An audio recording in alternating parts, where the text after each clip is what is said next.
जय माता दी। माता रानी आप सभी पर अपनी कृपा दृष्टि बनाए रखें।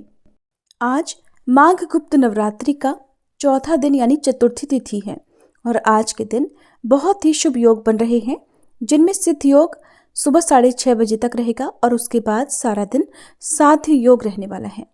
सिद्ध और साध्य योग में यदि आप अपनी मनोकामना पूर्ति के लिए माता रानी से प्रार्थना करते हैं तो आपकी मनोकामना माता रानी बहुत जल्दी पूर्ण कर देती हैं।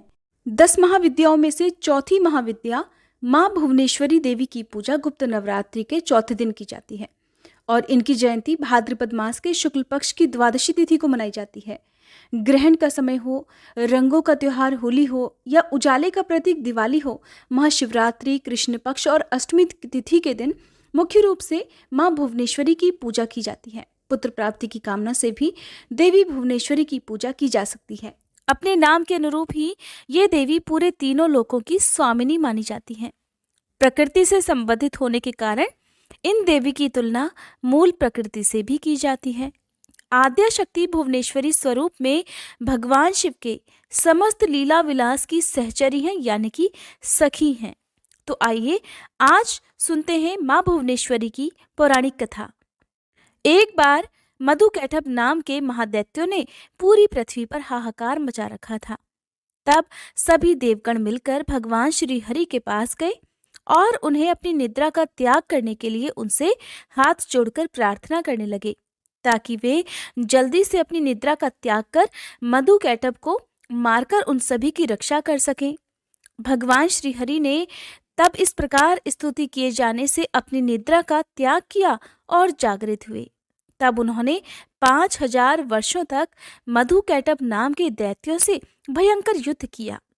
बहुत अधिक समय तक युद्ध करते हुए भगवान श्री हरि थक गए और वे अकेले ही युद्ध कर रहे थे। अंत में उन्होंने अपने अंतःकरण की शक्ति योग माया आद्या शक्ति से सहायता के लिए प्रार्थना की। तब देवी ने उन्हें आश्वस्त किया कि वे उन दैत्यों को अपनी माया से मोहित कर देंगी। योग माया आद्याशक्ति की माया से मोहित होकर दैत्य भाई भगवान श्री हरि से कहने लगे कि हमारा वध ऐसे स्थान पर कीजिए जहां पर ना तो जल हो और ना ही थल। तब भगवान श्री हरि ने दोनों दैत्यों को अपनी जंघा पर रखकर अपने चक्र से उनके मस्तक को उनकी देह से अलग कर दिया। इस प्रकार मधुकैटभ का वध किया, परंतु वे केवल निमित्त मात्र ही थे। उसके बाद श्री ब्रह्मा, विष्णु और महेश ने देवी आदिशक्ति योग निद्रा महामाया की स्तुति की, जिससे प्रसन्न होकर आदिशक्ति ने ब्रह्मा जी को सृजन, विष्णु जी को पालन और शंकर जी को संहार के देव के रूप में चुन लिया। ब्रह्मा जी ने देवी आदिशक्ति से प्रश्न किया कि अभी तो चारों ओर केवल जल ही जल फैला हुआ है, पंच तत्व, गुण, तन्मात्राएं और इंद्रियां कुछ भी व्याप्त नहीं है, तथापि तीनों देव शक्तिहीन हैं। तब देवी ने मुस्कुराते हुए उस स्थान पर एक सुंदर विमान को प्रस्तुत किया और तीनों देवताओं को विमान पर बिठाकर अद्भुत चमत्कार देखने का आग्रह किया। तीनों देवों के उस विमान में विराजमान होने के पश्चात वह देवी विमान आकाश में उड़ने लगा। वह विमान मन की गति से उड़कर एक अजीब से स्थान पर पहुंच गया। ये स्थान असल में रत्नों का द्वीप था, जिसके चारों तरफ अमृत का सागर और मनमोहक आकर्षक जंगल थे। जैसे ही त्रिदेव रथ के बाहर उतरे, वह स्त्री स्वरूप में बदल गया। उन्होंने उस द्वीप को अच्छी तरह से देखा, तब वहां पर उन्हें एक शहर मिला। उस शहर के चारों तरफ सुरक्षा की 9 परतें थीं और इस शहर की सुरक्षा उग्र स्वभाव के भैरव, क्षेत्रपाल, मातृका और दिक्पाल आदि कर रहे थे। जैसे ही वे शहर के अंदर गए, शहर का सौंदर्य और विकास देखकर मंत्रमुग्ध हो गए। आखिरकार वे शहर के अंदर स्थित मुख्य राजमहल में जा पहुंचे, जिसका नाम चिंतामणि गृह था और जिसकी सुरक्षा योगिनियां कर रही थी। ये शहर श्रीपुर था, देवी भुवनेश्वरी की राजधानी, जो कि मणिद्वीप की रानी थी। जैसे ही त्रिदेव महल के अंदर पहुंचे, उन्हें देवी भुवनेश्वरी के दर्शन हुए। उनकी छटा लाल रंग की थी, उनकी 3 आंखें थी, 4 हाथ थे और उन्होंने लाल रंग के आभूषण धारण कर रखे थे। उनके शरीर पर लाल चंदन का लेप लगा हुआ था और उन्होंने लाल कमल की माला धारण की हुई थी। बाएं हाथ में उन्होंने अंकुश और पास पकड़ा था और दाहिने हाथ से वो अभय और वरदान देने की मुद्रा में थी। उनका मुकुट अर्धचंद्र रूपी मणि द्वारा सुसज्जित था। ये सब देखने के पश्चात भगवान श्री हरि ने अपने अनुभव से श्री शंकर जी और ब्रह्मा जी से कहा कि ये साक्षात देवी जगदम्बा महामाया है और इसके साथ ही ये देवी हम तीनों और संपूर्ण चराचर जगत की कारण रूपा हैं। इसके पश्चात तीनों देव भगवती भुवनेश्वरी की स्तुति करने के निमित्त उनके चरणों के निकट गए। तब तीनों देवों ने देवी के चरण कमलों के नख में संपूर्ण जगत को देखा। ये सब देखने के पश्चात त्रिदेव ये समझ गए कि यही देवी संपूर्ण ब्रह्मांड की जननी है। माँ भुवनेश्वरी की पूजा पुत्र प्राप्ति के लिए भी विशेष फलदायी होती है। साथ ही इनकी पूजा करते समय सफेद रंग की मिठाइयों का भोग माँ को अर्पित करना चाहिए। माँ भुवनेश्वरी को आदि शक्ति और मूल प्रकृति भी कहा गया है। भुवनेश्वरी देवी ही शताक्षी और शाकंभरी नाम से प्रसिद्ध हुई। कहते हैं कि इन्होंने ही दुर्गमासुर का वध भी किया था। इन्हें काल की जन्मदात्री भी कहते हैं। इनके मुख्य आयुध अंकुश और पाश हैं। आदिशक्ति भुवनेश्वरी माँ का स्वरूप सौम्य और अंग कांति अरुण है।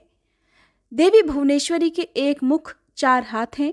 4 हाथों में गदा शक्ति का और राजदंड व्यवस्था का प्रतीक है।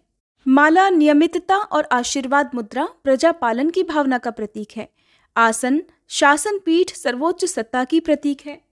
इस प्रकार सर्वस्वरूपा मूल प्रकृति ही भुवनेश्वरी हैं, जो विश्व को वमन करने के कारण वामा, शिवमयी होने से ज्येष्ठा और कर्म नियंत्रण फलदान करने और जीवों को दंडित करने के कारण रौद्री भी कही जाती हैं।